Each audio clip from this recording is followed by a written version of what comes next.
The village of Berhampur operates under a strict 400-year-old physical law. From the outside, it looks like an isolated rural community, but for the people living there, time has effectively stopped, trapping them in a closed ecosystem governed entirely by fear. The apex predators of this system are known as the Nishir Molo. These are 4 ancient figures who constantly patrol the forest carrying a mysterious coffin, the tabut. Their approach is always telegraphed by a rhythmic, auditory warning, a deep, repeating chant of "Bam, Bam, Bash." This schematic illustrates the village's absolute rule of survival. If a resident hears the warning, they must instantly execute a visual lockdown. The moment a human's cone of vision intersects with these 4 approaching figures, the system flashes red, representing a fatal error. The residents do not treat these entities as spooky fireside stories. In Berhampur, folklore acts as a violently enforced physical law of survival.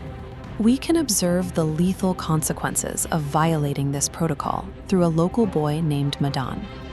Walking through the forest late on a Saturday night, Madan hears the chanting and correctly executes the first step of the survival procedure, hiding in the dense brush to break line of sight.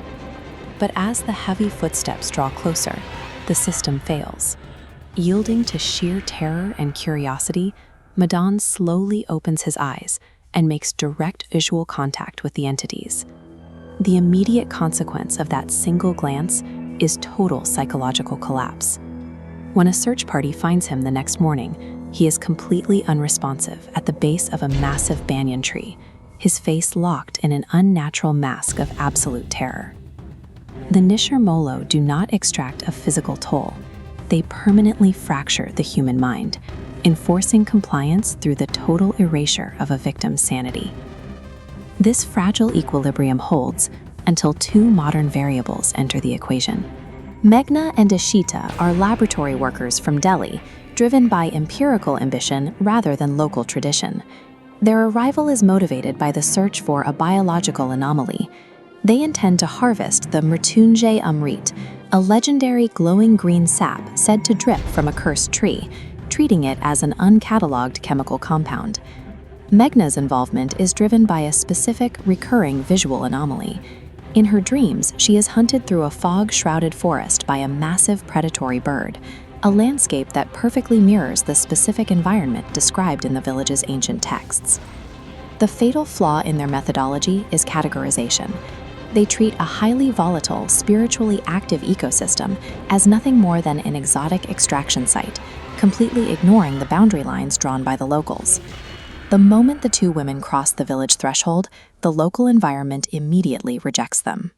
An unseasonal, aggressive tempest swallows the sun, plunging the rural landscape into sudden, freezing darkness.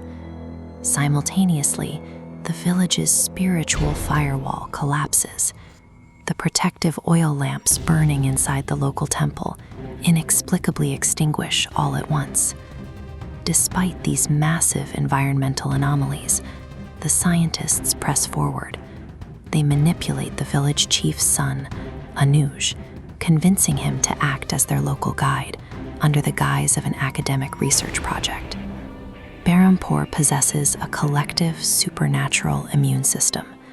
Long before the outsiders commit their final act of trespassing, the environment itself recognizes an impending breach and attempts to shut the area down. The physical transgression occurs at the stroke of midnight.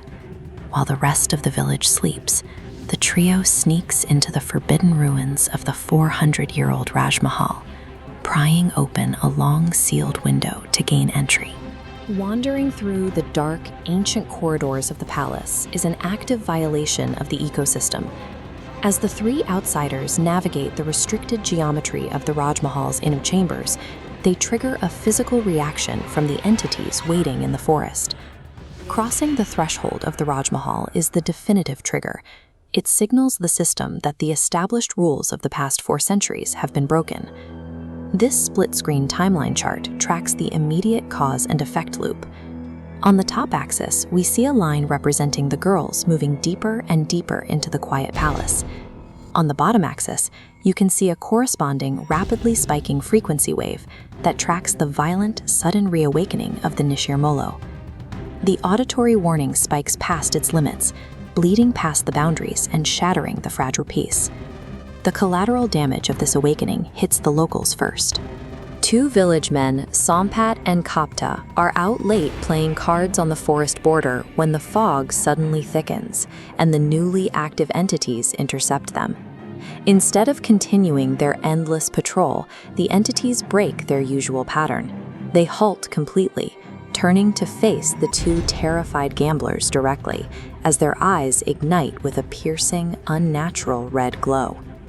The taboo coffin unseals itself, releasing a deafening, blood-curdling scream that violently wakes every resident in the village of Barracor. Modern hubris provides no defense against ancient mechanisms. The outsiders arrived seeking biological data, but instead they provided the exact kinetic energy needed to unseal a terror that was meant to stay buried.